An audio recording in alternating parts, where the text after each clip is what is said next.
Vamos a darle gracias a Dios. No olviden compartir, no olviden decirle a las demás personas que estamos conectados ya en la iglesia en casa. Tenemos un grupo, abrí un grupo de oración por si quieren participar. Para meterlo, nada más me mandan un mensaje en privado y me dice: pastor, quiero pertenecer al grupo de oración. Ese grupo de oración es para que nos pongamos de acuerdo ahí para estar orando por temas cada semana. Busquemos temas. Ya lo abrí, nada más es que digan presente, anótenme a mí, me lo mandan en privado y yo pongo su teléfono en ese grupo de oración aquí en esta página, en la iglesia de casa. Es un grupo de aquí de Facebook. Vamos a orar, le vamos a dar gracias a Dios. Padre bueno, estamos delante de ti, Señor, agradecidos por la oportunidad una vez más de escudriñar tu palabra, Señor. Yo te ruego, Señor, de tu dirección, Señor. Te ruego de tu sabiduría. Te ruego de tu entendimiento, Señor. Que sean tus pensamientos los que transmita a través de mi boca. Que sea tu palabra, Señor, la que transmita. Quita todo lo que es mío, Señor, de mi pensamiento y de mi ser, para que quede íntegro, Señor, el mensaje que viene de ti. Te ruego, Señor, que nos bendigas. Te ruego, Señor, que nos des a todos entendimiento. Y que esto que vamos a aprender hoy grabe en nuestras vidas, quede sellado en nuestros corazones, Señor, para siempre y para ponerlo en práctica, Señor. Para que seamos no oidores olvidadizos, sino que seamos hijos practicantes de tu palabra. Gracias por cada una de las personas, Señor, que se está sumando, Señor, a esta transmisión. Gracias por todos los que se suman a la iglesia en casa, Señor. Gracias por esta comunidad. No nos distancian las paredes, ni nos distancia absolutamente nada, Señor, porque estamos unidos en tu santo cuerpo. En el nombre de Jesús te damos gracias. Amén. Bienvenidos, bienvenida Aurora. Un abrazo, un abrazo. El tema es la obediencia que Dios rechaza. Les invité a que fueran a Mateo capítulo 21. Voy a empezar en el verso 28 y dice así el mensaje de hoy.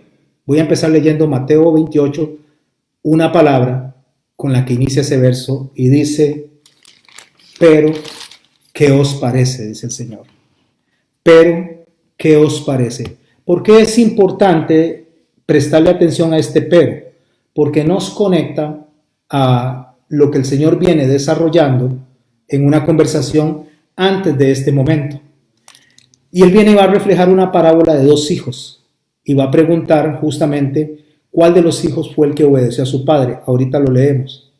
Pero está conectado a dos parábolas que le preceden, que sería en el mismo capítulo 21, en los versos 18 al 22, ustedes van a encontrar la parábola de la higuera estéril, que ahora la vamos a estudiar y la vamos a abordar. En el capítulo, en los versos 23 al 26 de ese capítulo 1, se da un cuestionamiento a la autoridad de Jesús por parte de los fariseos. Entonces, una vez que Él desarrolla eso, que lo vamos a ver ahorita, una vez que Él desarrolla eso, Él les pregunta: ¿pero qué os parece?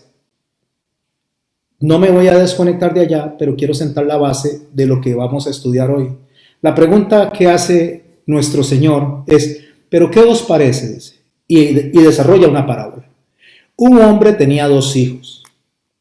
Y acercándose al primero le dijo: hijo, ve hoy a trabajar en mi viña. Respondiendo él dijo: no quiero. Pero después arrepentido fue. Y acercándose al otro le dijo de la misma manera. Y respondiendo le dijo: sí, Señor, y no fue. Las parábolas básicamente van alrededor de un principio bíblico.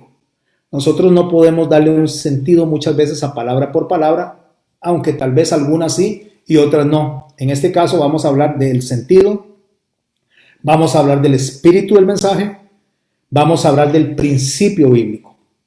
Lo primero que tenemos que determinar es los personajes que hay aquí: un hombre y dos hijos. Cuando el Señor dice la parábola del sembrador, le dice a los discípulos que cómo no entienden la parábola del sembrador, que es necesario que entiendan esta para que se entiendan todas las demás. En la parábola del sembrador vemos que el sembrador es Dios, el hijo que sale a sembrar y siembra en diferentes tierras o en diferentes corazones.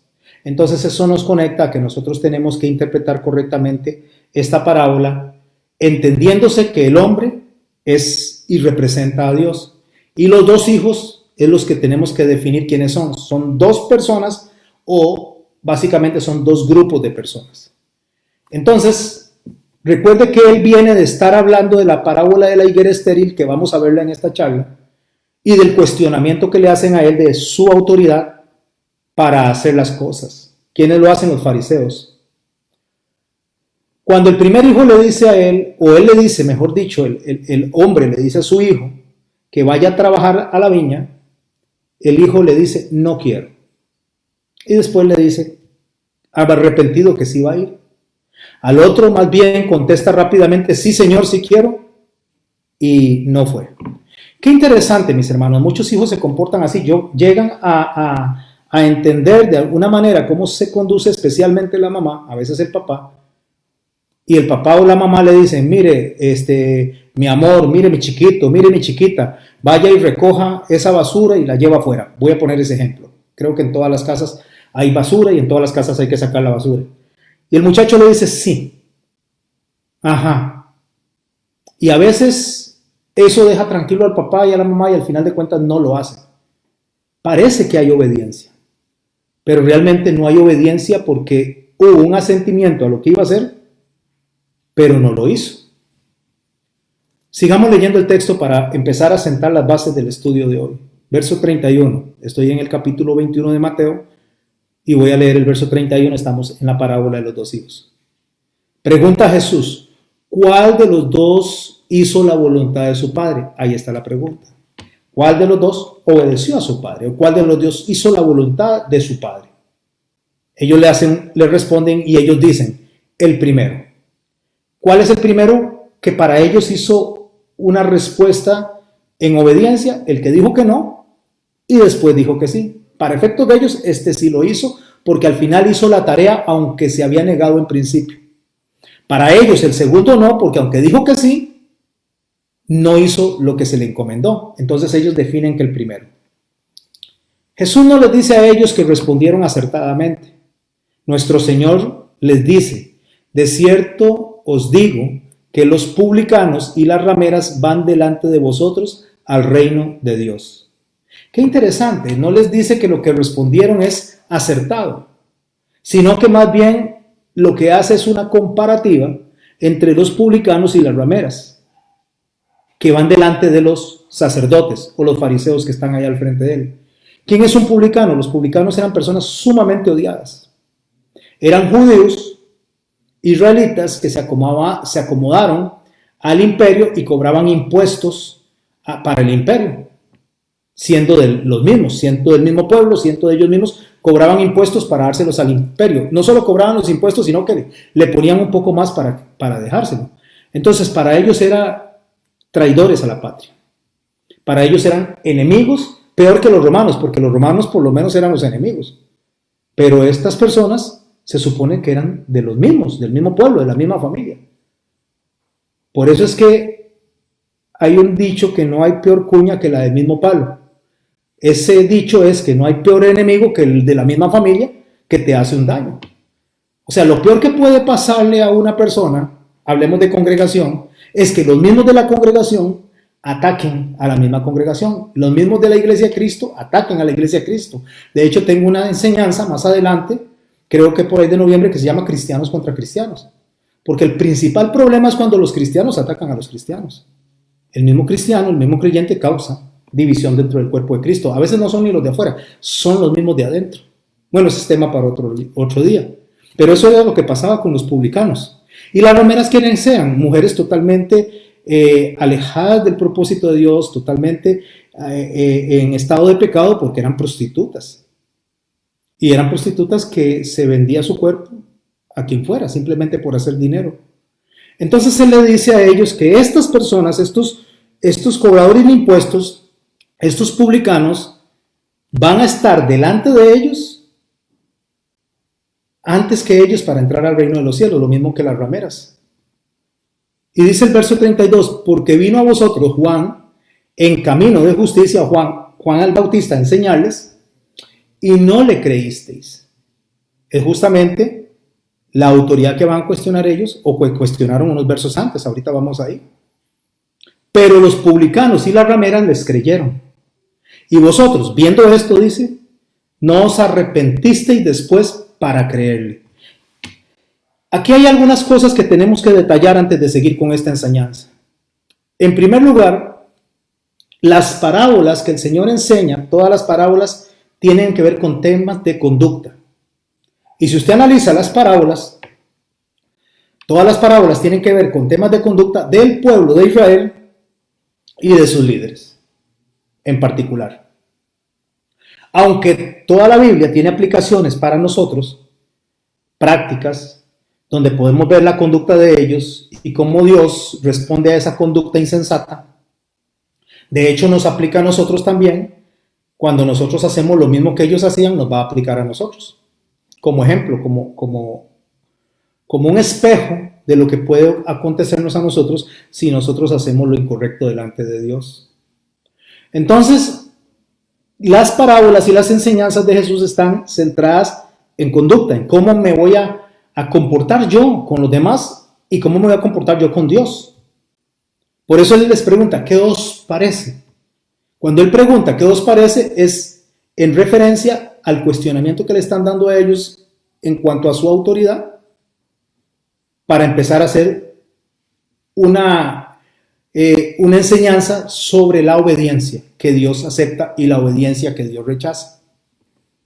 ¿Qué os parece? Es básicamente un llamado a reflexión. Un llamado a que reflexionen cuando le empiezan a cuestionar a él la autoridad.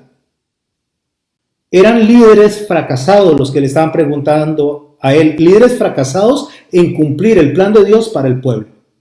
Esos eran los que estaban cuestionándolo a él.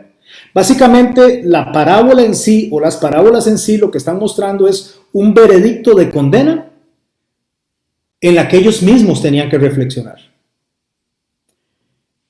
Lo que Jesús está haciendo es usando un argumento más o menos como que si usted le dijera a uno de sus hijos que se vaya a llegar tarde o que sea un muchachito jovencito y usted le tenga un límite de llegada a la casa, digamos 7 de la noche, 6 de la tarde, 8 de la noche, no lo sé, voy a imaginarme que son las 6 de la tarde y usted viene y le dice a él, usted tiene que estar aquí a las 6 de la tarde porque es un jovencito y usted no quiere que ande en la calle para que se arriesgue. Entonces usted le dice, tiene que estar a las 6 de la tarde.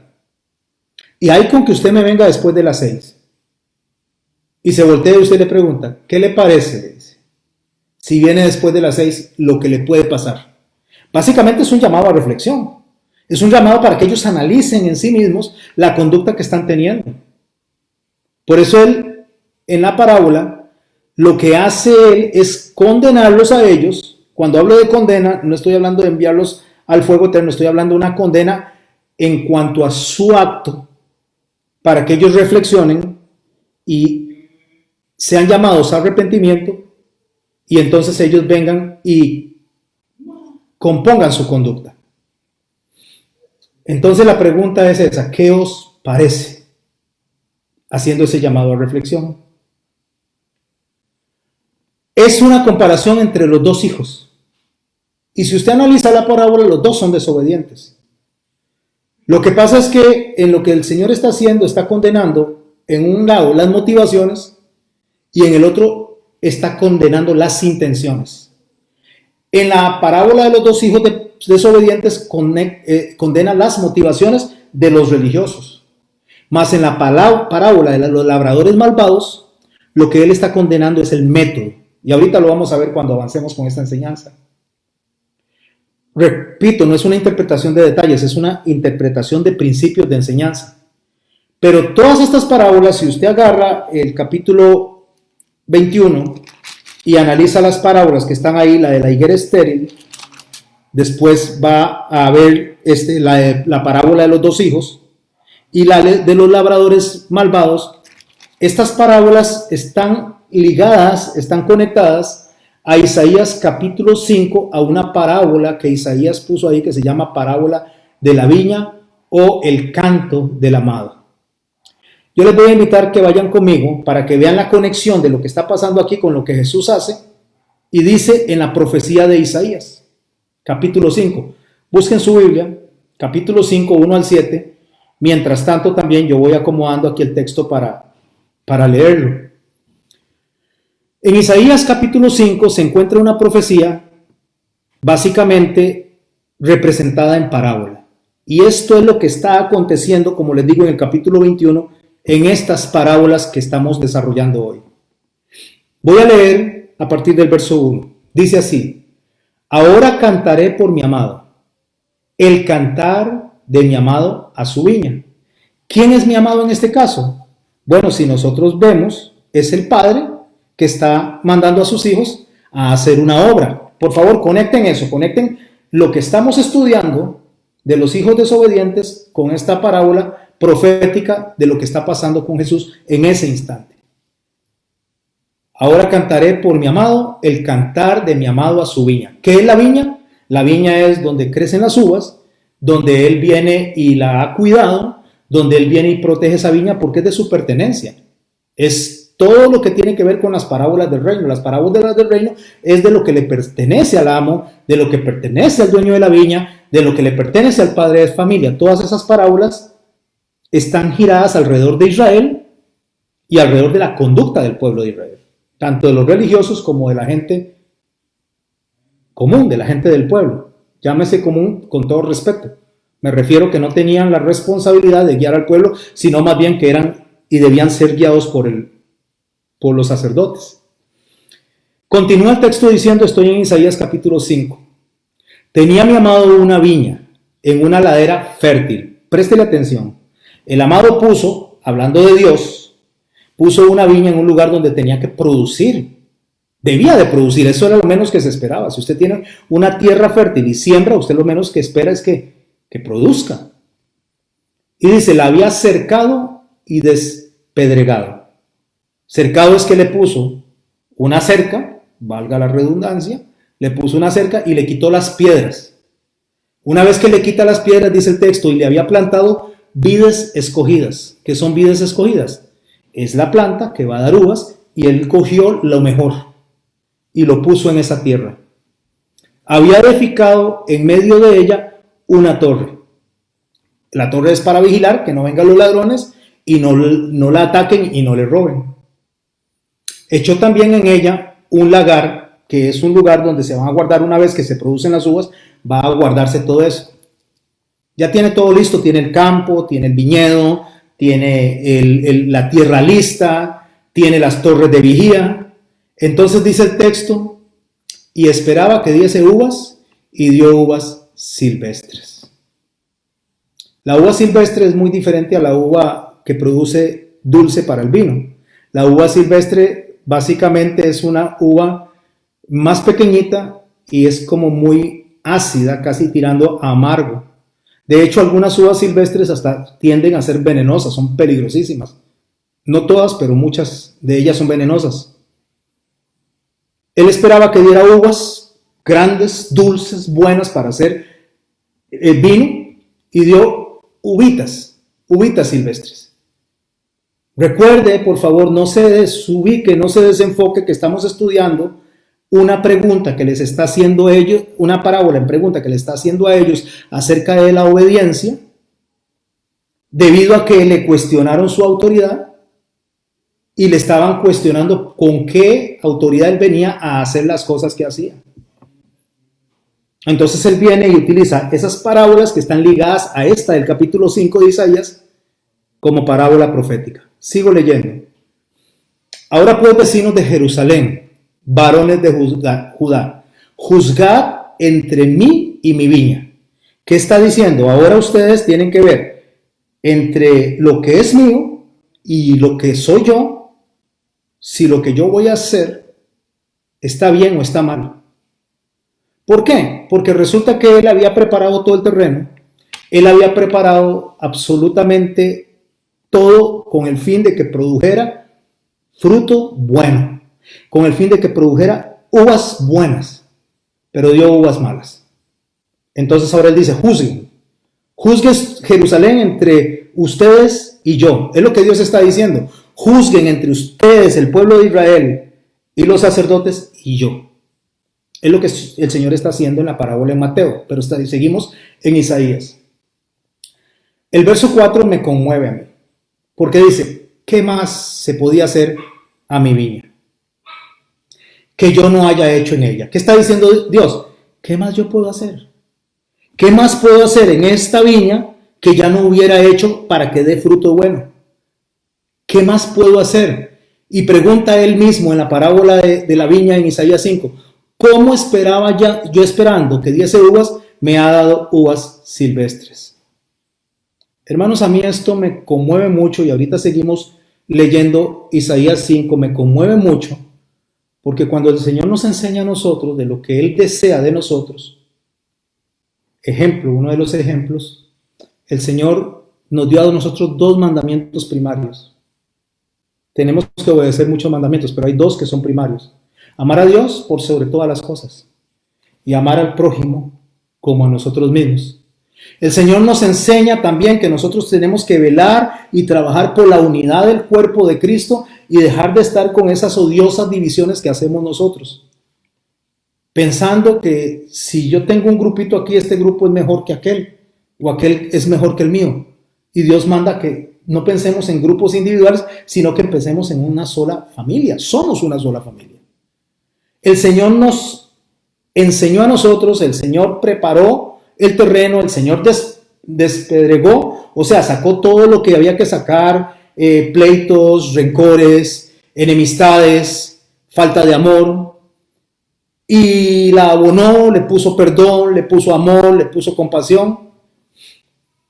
Y el Señor dice, ya está lista para que dé buenos frutos. Pero no está dando buenos frutos. Entonces, ¿qué más puedo hacer yo si no está dando frutos? Les voy a mostrar lo que voy a hacer con la viña. Eso dice en el verso 5. Estamos en Isaías 5 antes de regresar a Mateo. Os mostraré pues ahora lo que haré yo a mi viña. Como Él preparó la viña para que diera buenos frutos, como preparó todo para que fuera algo productivo para Él, para que Él se complaciera de lo que hacían, y llegó el momento de que produjeran lo que tenían que producir. ¿Qué tiene que producir un creyente que ha sido perdonado por Dios? Perdón. ¿Qué tiene que producir un creyente que ha sido unido a Cristo? Unión. ¿Qué tiene que producir un creyente que ha recibido misericordia? Misericordia. ¿Qué tiene que producir un creyente que ha sido amado, abrazado por Cristo? Amor y abrazo como Cristo lo hace. Eso es lo que tiene que producir un creyente. Entonces, ¿qué tiene que producir un creyente que conoce de la obediencia de Cristo? Debe producir obediencia. Una persona que ve cómo Cristo fue obediente hasta el final, va a producir, si es de Cristo, va a producir obediencia. Pero no lo produjo uvas silvestres, uvas que a veces son venenosas, que más bien hacen daño. ¿Qué voy a hacer con esto? O sea, voy a dejar que esto se multiplique y voy a dejar que esto esté produciendo veneno, que sea algo, que sea un desperdicio. Les voy a mostrar lo que voy a hacer con mi viña, lo que dice el Señor en Isaías capítulo 5, en el verso 5. Y lo que dice es, le quitaré su vallado. ¿Qué es el vallado? Es la cerca que se levanta alrededor de las uvas para que no se metan los animales a dañarla. Eso se hace con tierra, se apisona y se levanta. Es algo así como una defensa militar. Yo no sé si ustedes han visto las películas de guerra donde levantan tierra y sacos para que no les lleguen las balas a los soldados y se meten así como en un hueco. Bueno, lo que el Señor está hablando es hablando de un tipo de muro de tierra, un muro que la proteja, y dice, le voy a quitar ese muro. Si le va a quitar el muro, quiere decir que va a quitar algo que ya estaba ahí. ¿Quién lo va a quitar? Dios. Dice, y será consumida. Una vez que le quite ese muro, mi viña va a ser consumida, o sea, va a ser destruida. Aportillaré su cerca. ¿Qué es aportillar? Aportillar es hacer un hueco dentro del muro. ¿Para qué? Para que se metan los depredadores, para que se metan los que se van a comer las uvas. Voy a hacer ese hueco y será hollada. Hollada es pisoteada. O sea, va a ser destruida. Es importante notar que quien está haciendo eso es Dios. Le está diciendo a la viña, usted tenía que producir un fruto y ahora yo voy a hacerle un hueco para que usted sea destruido porque usted no está dando el fruto que yo le pedí que diera. Y será hollada. Haré que quede desierta. No será podada ni quebrada. O sea, no hay quien la cuide, no hay quien la proteja. Y crecerán el cardo y los espinos. El cardo y los espinos, guárdenlo, anótenlo ahí, habla de grupos de personas. Es una referencia a la maleza que crece. La maleza va a crecer y va a ahogar la viña. O sea, va a conquistar la viña. Y como le digo, esto está hablando básicamente de personas. Y aún a las nubes dice, mandaré que no derramen lluvia sobre ella. Bueno, la lluvia en un viñedo es la fuente principal para el desarrollo de la uva. Y Dios le dice, no le voy a dar agua, no le voy a dar lluvia. Ciertamente, dice el verso 7, estoy en Isaías 5, la viña de Jehová de los ejércitos es la casa de Israel y los hombres de Judá. ¿De qué está hablando? Está hablando del pueblo y está hablando del sacerdocio. Esa es mi viña, dice. Eso es lo que yo le di para que se alimentaran, para que estuvieran fuertes, para que pudieran ser un buen testimonio, para que pudieran transmitir a los demás lo que yo quiero. Pero ellos no hicieron lo que Dios quería, entonces fueron desobedientes al mandamiento de Dios, fueron desobedientes al deseo de Dios, fueron desobedientes a cada una de las cosas que a Dios esperaba que ellos hicieran. ¿Qué puedo hacer con mi viña? La voy a destruir. Ciertamente, dice, planta deliciosa suya. Lo que está diciendo es que yo voy a dejar que los destruyan, yo voy a dejar que los capturen, aunque sigue siendo mi planta deliciosa. O sea, yo los amo, yo los quiero proteger, pero no se dejan proteger, no se dejan amar, no se dejan cuidar. Jesús lo dijo, ¿por qué queréis seguir siendo castigados? Porque el ser humano, cuando llega y conoce el mandamiento de Dios, el deseo de Dios, debe responder a ese deseo de Dios. Eso es obediencia a lo que Dios quiere. Por eso él dice, yo esperaba juicio, dice en ese mismo verso 7 de Isaías 5, se esperaba juicio, y aquí vileza, justicia, y aquí clamor. O sea, yo esperaba que estuvieran bien, pero resulta que ahora van a estar mal, van a estar sufriendo por su desobediencia, por su vileza, por su falta de agradar a Dios en lo que Dios desea. Esta parábola que estamos estudiando de los dos hijos lleva casi la misma línea del hijo pródigo, la parábola del hijo pródigo, muy parecida. Son dos hijos y un padre, y los dos hijos se refieren a estos dos grupos de personas también en la parábola del hijo pródigo. Aquí el padre, Dios no está rogando a los hijos, vayan a hacer esto. No, él está expresando Dios un deseo, un mandamiento que debe ser obedecido. Quiero que prestemos mucha atención a esto. El solo hecho de que Dios exprese un deseo ya es un mandamiento. Voy a repetirlo. El solo hecho de que Dios exprese un deseo es un mandamiento. Podría ser que usted se encuentre el mandamiento de que diga no matarás, amarás a tu prójimo. Podría ser que usted se encuentre el mandamiento que diga no adulterarás, esos son mandamientos. Pero si Dios tiene un deseo en sí, si Dios tiene un deseo en su interior hacia nosotros, el solo hecho que Él lo desee se convierte en un mandamiento salido de la boca de Dios, porque es un mandamiento debido a que a Dios le gusta. Déjeme explicarlo de esta manera. Lo que quiero decir es que si usted ama a su esposa y su esposa le dice, mi amor, qué ganas de comerme un chocolate, y usted puede comprarlo, tiene la posibilidad de hacerlo, tiene el dinero y tiene el tiempo y tiene todas las condiciones, vaya, tráigaselo. El solo hecho de que diga, tengo ganas de comerme esto, ya en sí debería de causar en su corazón el deseo de darle una respuesta a esta persona que es su esposa para agasajarla, para agradarla. O su esposo viene y se va del trabajo y le dice a usted, qué ganas, vieras qué ganas tengo de comerme un picadillo de chayote. Voy a decir chayote porque me encanta el chayote. Qué ganas de comerme eso. Si usted tiene los chayotes en la refri, si usted tiene todos los ingredientes para hacerlo, lo ideal sería que cuando su marido regrese, aunque él no le haya dicho, por favor, mi amor, haga un picadillo de chayote, el solo decirle, qué rico comerme algo así, ya debería de haber movido su corazón a honrarlo, ya debería de haber movido su corazón a agradarlo. Bueno, así es con Dios, exactamente lo mismo.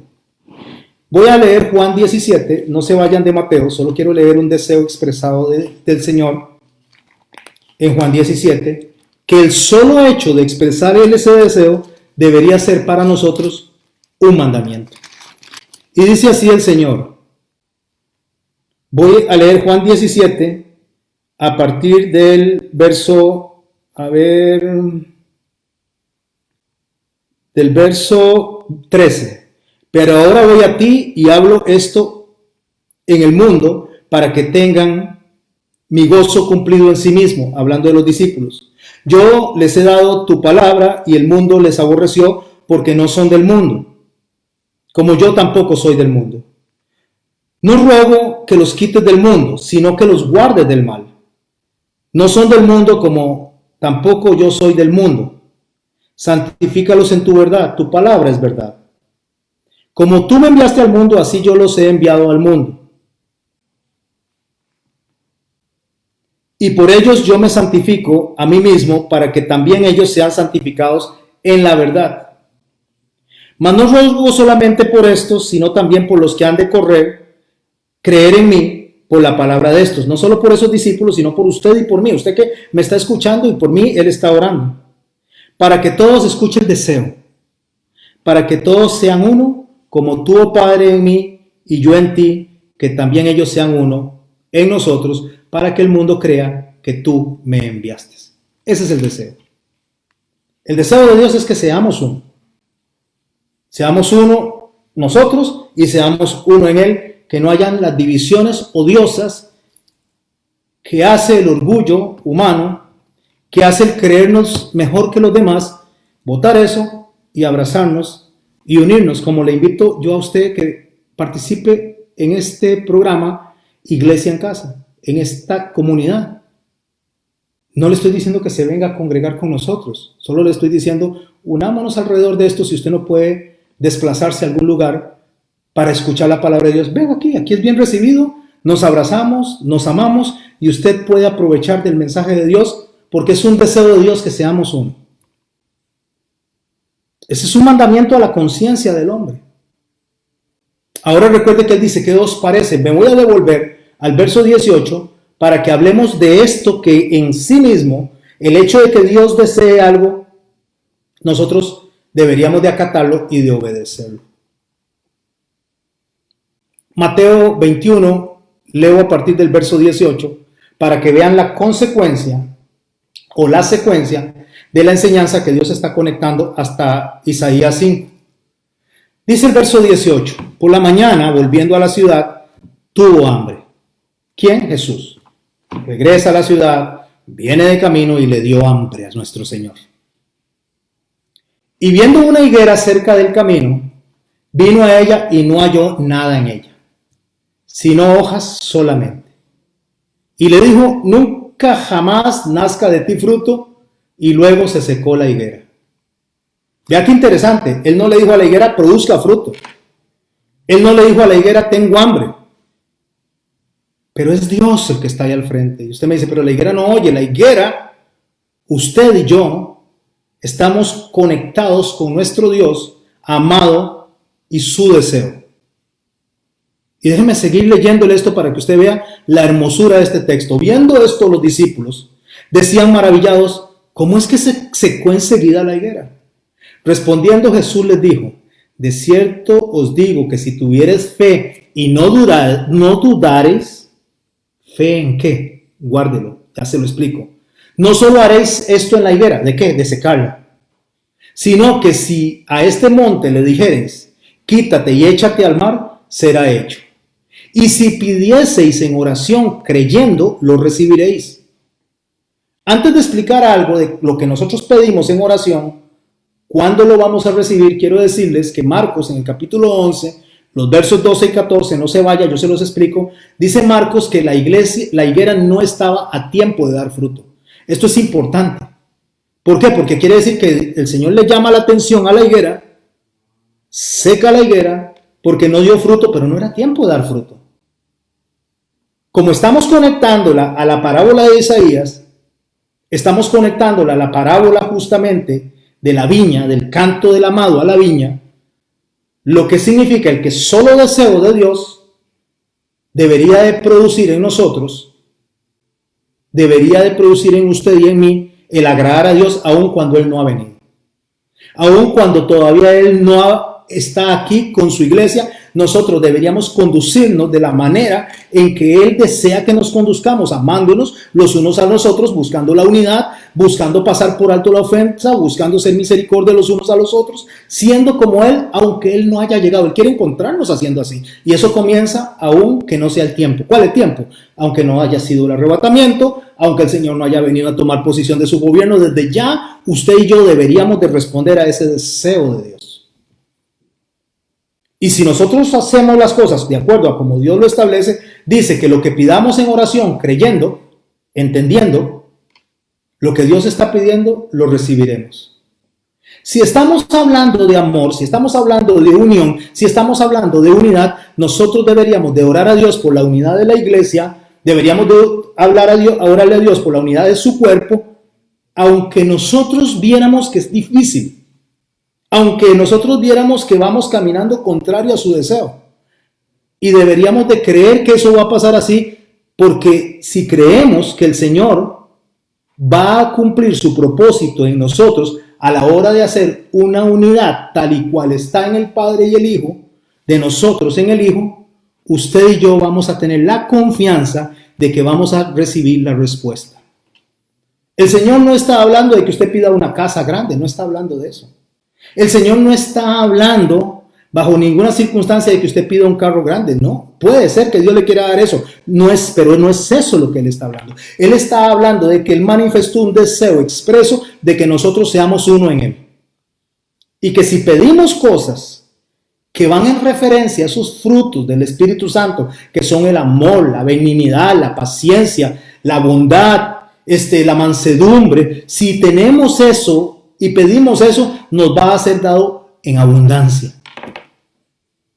Así que por eso es que Juan, primera de Juan, en el capítulo 5, verso 14, anótenlo, no necesitan irse para allá, nos habla de cómo pedimos. Esta es la confianza. Dice que es confianza, es con fe. Eso es confianza, con fe. Esta es la fe que tenemos en Él, que si pedimos alguna cosa conforme a su voluntad, ¿cuál es la voluntad? El deseo expreso de que usted y yo aprendamos a convivir en el amor de Cristo. Que no nos separen las diferencias de lo que usted cree y lo que yo creo. No es posible que dos hermanos que se dicen cristianos no se puedan sentar a orar en una mesa por diferencias doctrinales. No es posible que una persona no se pueda sentar en la mesa a orar por intercesión por otras personas por diferencias de género. No es posible que cuando digo género estoy hablando de hombre y de mujer, que el hombre es más inteligente o que la mujer es más inteligente. No es posible que nos sentemos por diferencia de raza. No es posible que tengamos diferencias los unos a los otros por asunto económico, porque uno es rico y otro es pobre. No es posible que nosotros no podamos entender que por encima de todo hay dos mandamientos principales, que es amar a Dios sobre todas las cosas y al prójimo como a sí mismo. Y entonces tenemos la confianza que si pedimos algo a Dios conforme a la voluntad, Él nos oye. Y sabemos que si Él nos oye en cualquier cosa que pidamos conforme a su voluntad, tendremos las peticiones que hayamos hecho. Ok, ahora volvamos al estudio. Volvamos a Mateo capítulo 21 y continuemos con el estudio de los dos hijos y la obediencia que Dios rechaza. Eso es lo que están ustedes esperando, que yo les diga cuál es la obediencia que Dios rechaza. Esa fue la cita que tenemos para estudiar hoy. Primero analicemos los dos hijos. Uno dijo, no voy. Ese fue realmente una respuesta descortés, insolente, deshonrosa para el padre, porque dijo, no voy, aunque después fue, pero le faltó el respeto a su padre. El otro dice, sí voy a ir, acepta, pero este manipulador lo único que hizo es tratar de que su padre se calmara un momento, no lo estuviera regañando, no le llamara la atención, no le pidiera mucho, le dice, sí voy a ir, pero para quitárselo de encima, y al final de cuentas no aceptó ir o no fue. Los dos hijos que están aquí en el ejemplo, ambos hijos están siendo desobedientes. Ambos.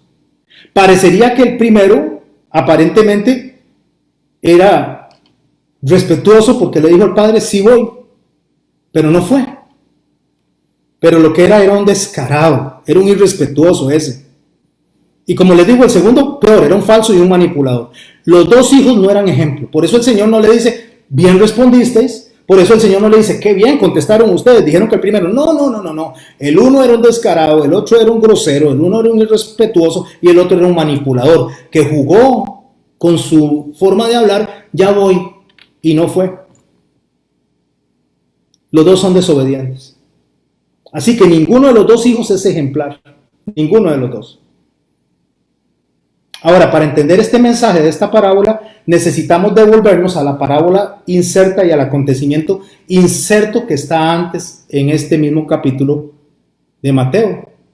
Vamos a irnos al verso 23 y vamos primero a analizar lo que pasó cuando le cuestionaron la autoridad a él. Mateo capítulo 21, verso 23. Acompáñeme a leer esto. Espero que tenga su Biblia en la mano. Eso le ayuda más a seguirme. Cuando vino al templo, los principales sacerdotes y los ancianos del pueblo se acercaron a él mientras enseñaba y le dijeron, ¿con qué autoridad haces estas cosas? ¿Y quién te dio esa autoridad? Respondiendo Jesús les dijo, yo también os haré una pregunta. Si me la contestáis, también yo os diré con qué autoridad hago estas cosas. Y pregunta el Señor, verso 25. Mateo 21. El bautismo de Juan, ¿de dónde era? Dice. ¿Del cielo o de los hombres? Escuchen la manipulación de la mente de estos y los asócienlo con el hijo manipulador. Préstele atención a esto. Ellos entonces discutían entre sí diciendo, si decimos el cielo, nos dirá, ¿por qué no le creísteis? Y si decimos de los hombres, tememos al pueblo, porque todos tienen a Juan por profeta. Ahí entró la mente manipuladora, ahí entró la mente de acomodar las circunstancias a mi favor. Si decimos esto, tenemos este problema, y si decimos esto, tenemos este problema. No, mejor digamos que no sabemos. Y respondiendo a Jesús le dijeron, no sabemos. Él también le dijo, tampoco yo os digo con qué autoridad hago estas cosas. Juan el Bautista había sido enviado a un mensaje de arrepentimiento. Y muchos habían sentido la necesidad de arrepentirse. Usted lo puede buscar en Juan 3, 7 al 10. Ahí se va a encontrar publicanos que se acercaron, rameras que se acercaron a ser bautizados, religiosos que se acercaron y lucían muy obedientes y muy respetuosos. Pero al final todas estas personas, los publicanos, las rameras, los religiosos, terminaron crucificando al Señor. Todas estas personas terminaron, hasta los discípulos terminaron huyendo al final. Cuando él estaba en el Getsemaní, terminaron escapando, lo dejaron solo. Parecía que había un grupo que era más obediente que otro, parecía que había un grupo más dispuesto, parecían que habían grupos que lo rechazaban, como en el caso de los fariseos. Pero al final de cuentas, todos terminaron abandonando al Señor Jesucristo.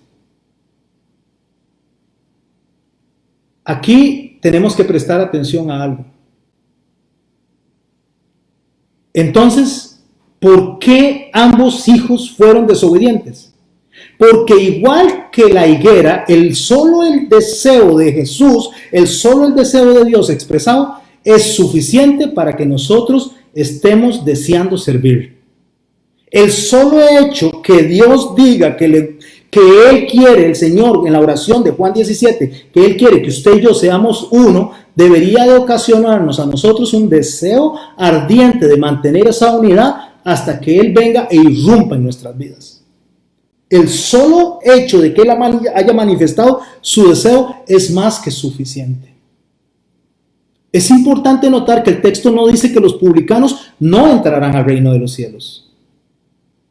El texto no dice que los fariseos no entrarán al reino de los cielos. El texto dice que los publicanos y las rameras irán adelante de ellos. O sea, ¿qué es y cómo entiendo yo esta parábola? La única forma en que yo entiendo esta parábola es ligándola a la parábola de la viña. Porque lo que pasó en la parábola de la viña es lo mismo que está pasando en ese momento, que es la profecía que dijo Isaías de lo que iba a acontecer cuando Jesús predicara su deseo y hubiera manifestado su deseo. ¿Dónde completo yo la parábola de la viña?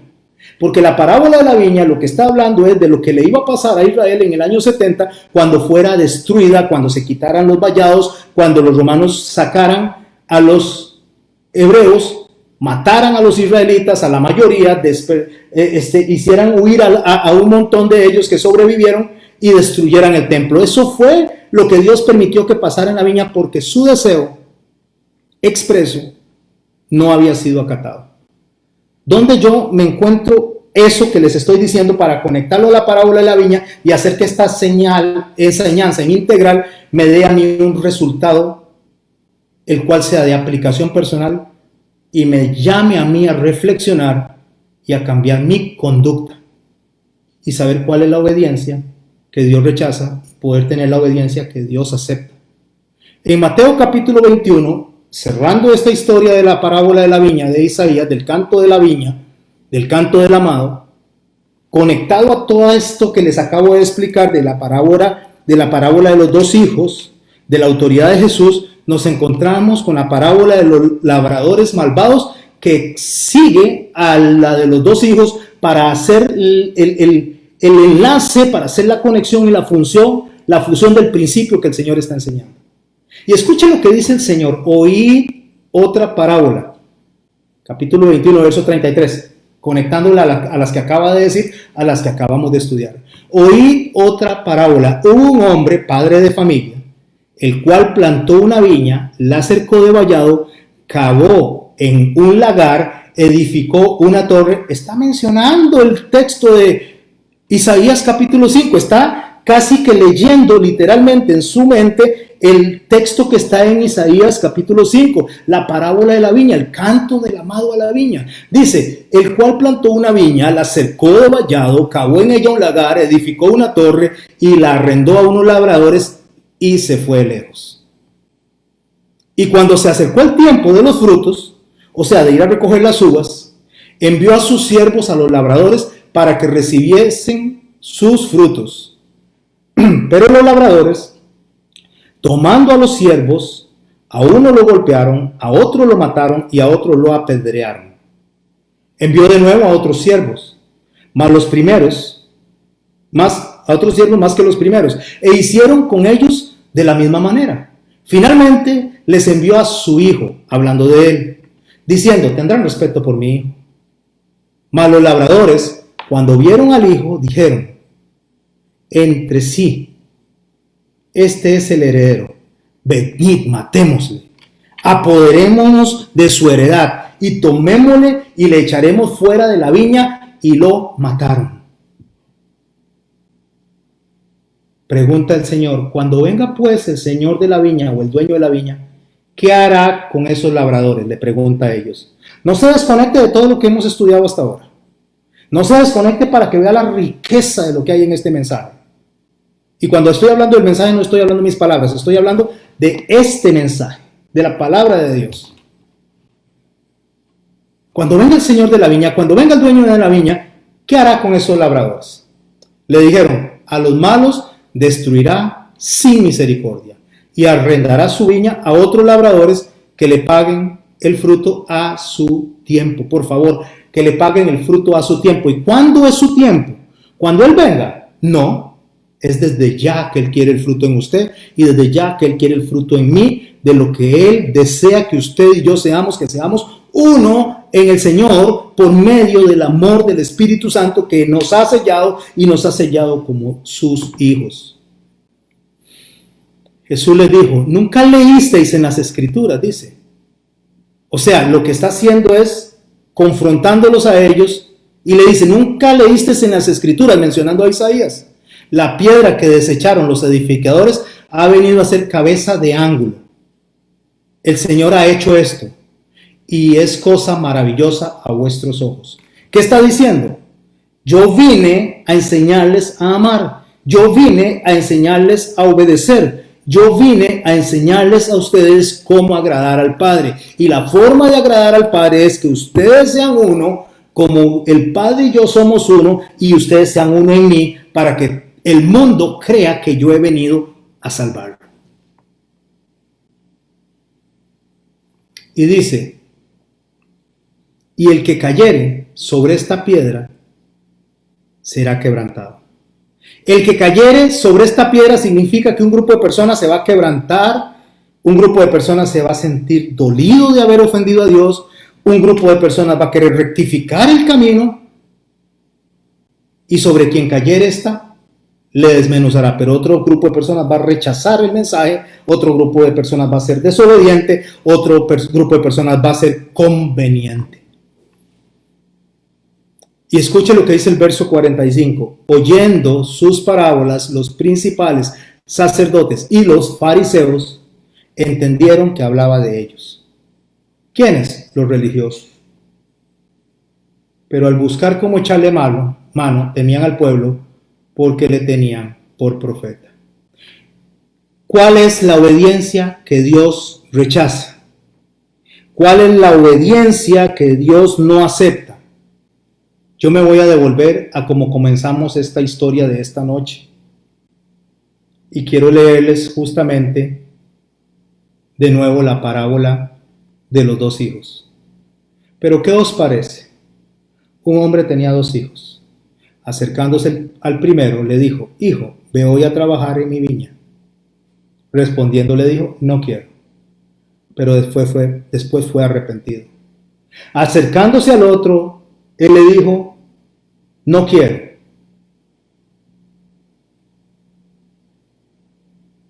Pero después fue. Voy a repetirlo de nuevo porque lo dije mal. Uno le dijo, no quiero, y después fue arrepentido. El otro dijo, sí quiero, y después fue e hizo lo que el Señor le había pedido. ¿Cuál de los dos hijos hizo la voluntad de su padre? El primero, dijeron ellos. No, él está diciendo ninguno de los dos, no lo está diciendo explícitamente, lo está diciendo implícitamente. Ninguno de los dos está siendo obediente, porque la obediencia que Dios rechaza es la obediencia que se hace por conveniencia y no por respeto al deseo de Dios.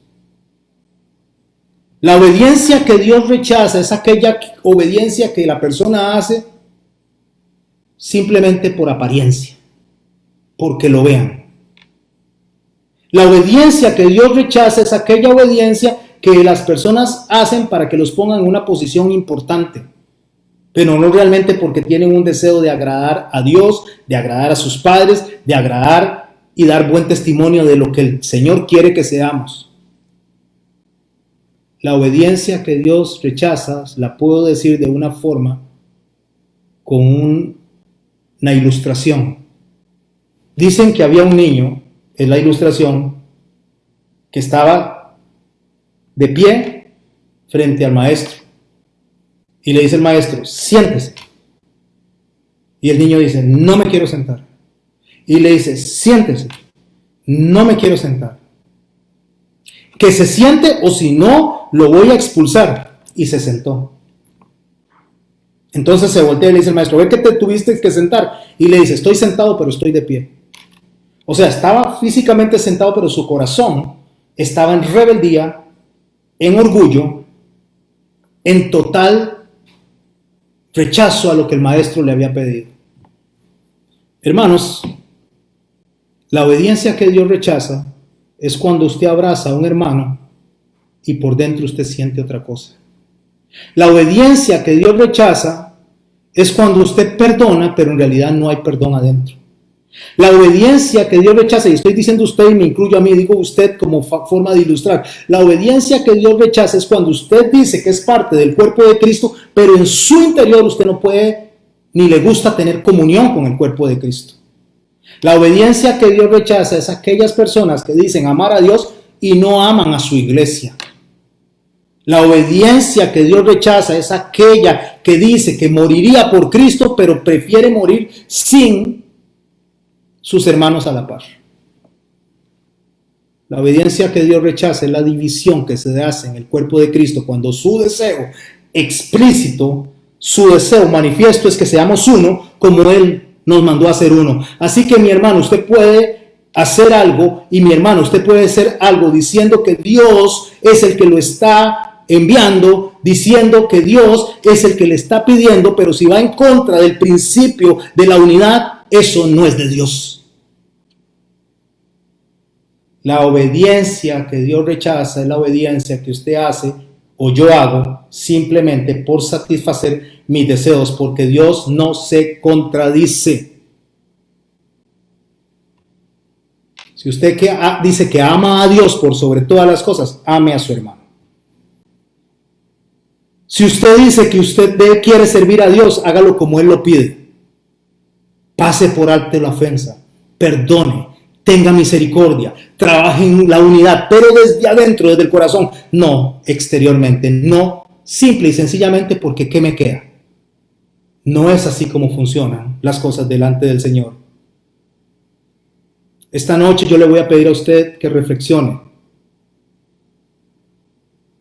Si está haciendo algo porque solamente no le queda otra cosa que obedecer, mejor pídale al Espíritu Santo que le ayude a entender, que no le pase las de ese niño, que esté sentado pero a la vez de pie.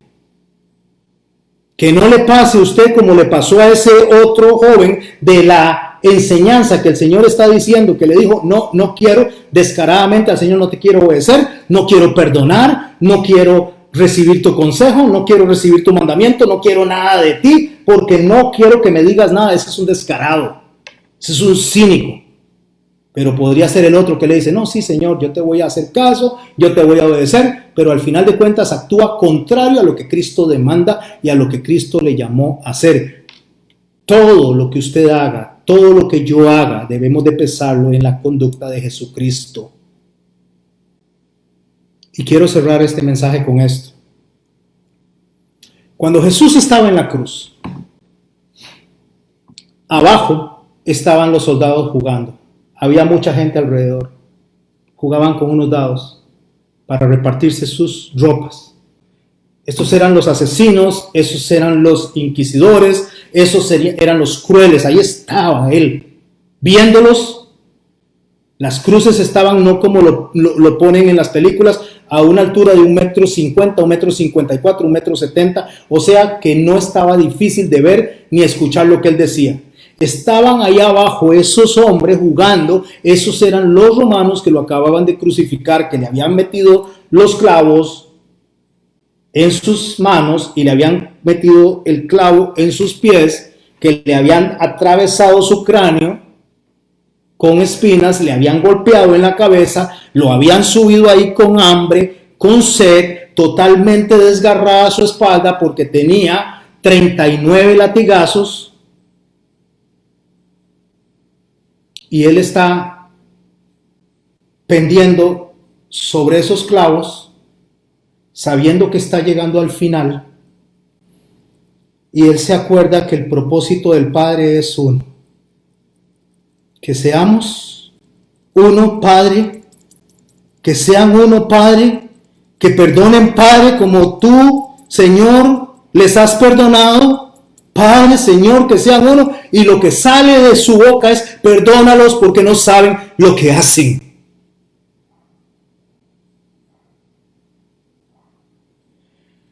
Ah, Jesús, cuán bueno eres. Qué insensatos somos, Señor. Qué insensatos somos, Señor, cuando nos creemos mejor que los demás. Por cómo predicamos, por lo que sabemos, por cómo vestimos. Oh Jesús, qué bueno eres, Señor. Oh hermanos, de verdad, qué insensatos somos.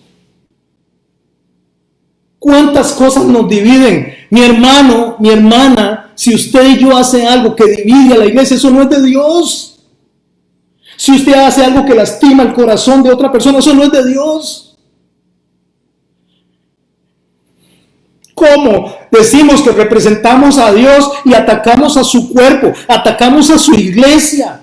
Con nuestras palabras, con nuestros actos, y nosotros empezamos a abrir reinitos por todo lado, como que si el reino fuera de nosotros y no de nuestro Padre. ¿Cómo decimos que estamos representando a nuestro Dios amado y estamos lastimando a sus hijos? Oh, Jesús, por favor, perdónanos, Señor, perdónanos. Ay, Señor, ¿sabe qué le voy a pedir ahí donde está? No estoy con usted, no estoy en su casa, no estoy en su cuarto físicamente, pero estoy en el Espíritu, y el Espíritu nos está uniendo en este momento, y el Espíritu te está hablando al corazón, está escudriñando tu corazón y tu mente, y te está diciendo: estás haciendo las cosas mal.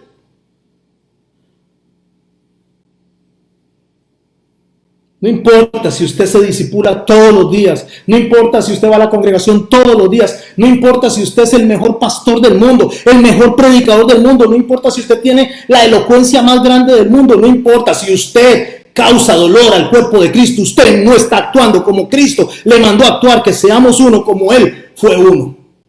Y aún en su último día, en su último momento, en el día más oscuro de su vida, cuando Él pudo pedir a los ángeles que nos destruyeran porque lo estaban crucificando, de sus palabras salió bendición, de su boca salió bendición. Perdónalos porque no saben lo que hacen.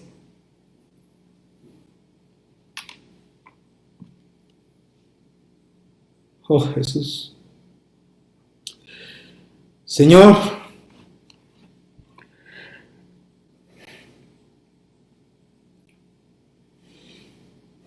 perdónanos, Señor. Perdónanos, Señor. Incline su rostro, mi hermano y mi hermana. Incline su rostro ahí donde está. Perdónanos, Señor, por estar flagelando tu cuerpo. Perdónanos, Señor, porque cada palabra que hablamos del hermano o de la hermana, cada cosa que decimos: oh Dios, esto es un latigazo en tu espalda. Señor, perdónanos porque cada vez que sembramos duda en tu cuerpo, Señor, duda en las personas que te siguen, Señor, los más pequeños, tú lo dices, mejor les fuera ponerse una piedra del molino de asno y arrojarse al fondo del mar. Señor, perdónanos, Señor. Perdónanos por no entender esa salvación tan grande, Señor. Señor, perdónanos por no entender el perdón que viene de ti. Señor, perdónanos por no entender tu deseo expresado, Señor. Estar tan concentrados, Señor, en cómo se va a acabar el mundo. Si va a haber un sello, si no va a haber un sello, y no nos fijamos que hoy tenemos que amarnos como tú nos amaste, Señor. Señor, perdónanos, Señor, y ayúdanos a ser como tú. Ayúdanos, oh Dios, a ser como tú. Decimos que moriríamos por Cristo y no podemos ni vivir para Él. Decíamos que morimos por Cristo y lo menos que podemos hacer es vivir como Él vivió. Cuando llegaron con la prostituta al frente, Él les dijo: el que esté libre de pecado, que tire la primera piedra. Ni los atacó a ellos, ni la atacó a ella. Vengan a mí, los que están cansados y cargados, dice, yo los haré descansar. Abra su corazón en esta noche, mi hermano y mi hermana. Abra su corazón al perdón, a la misericordia. Abra su corazón a la unidad. Si usted hace algo, si usted está haciendo algo que causa división en el cuerpo de Cristo, ¡pare! ¡Pare! Porque lo único que está haciendo es obedeciendo de una manera que Dios lo rechaza. Porque no importa qué esté haciendo, si va en contra del mandamiento principal, que es amar a Dios y al prójimo, no es de Dios. Eso es del averno, eso es satánico, eso es del puro infierno.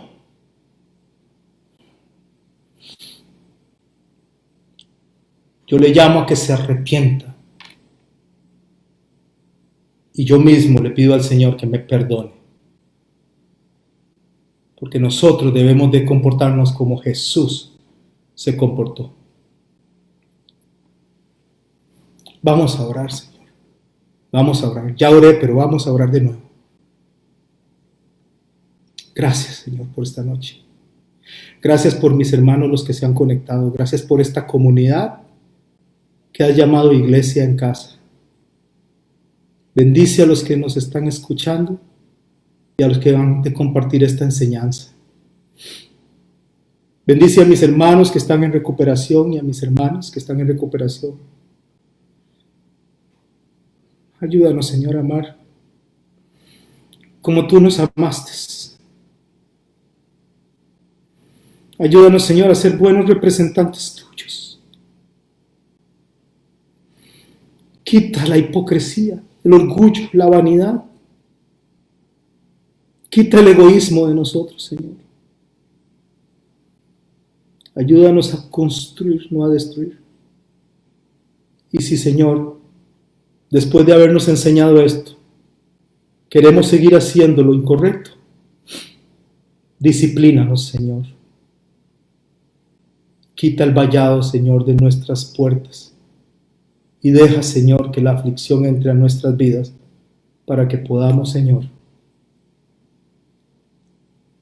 cambiar nuestra conducta a una conducta que te obedezca y te agrade de la manera que quieres ser obedecido. En tu santo nombre, Jesús. Amén y amén. Gracias, mis hermanos. Gracias. La otra semana tenemos una enseñanza que se llama Llora a Dios cuando pecamos. Podemos decepcionar a Dios cuando pecamos. No se lo pierdan. A las 7:15, aquí en la Iglesia en Casa. Ábrame una vez más las puertas de su casa y yo me esforzaré por dar una palabra de acuerdo al corazón del Señor y al carácter de Dios. Yo los amo a todos ustedes, no como Cristo, porque el amor de Él es perfecto e insuperable. Pero los amo. Gracias, que Dios los acompañe y Dios los bendiga.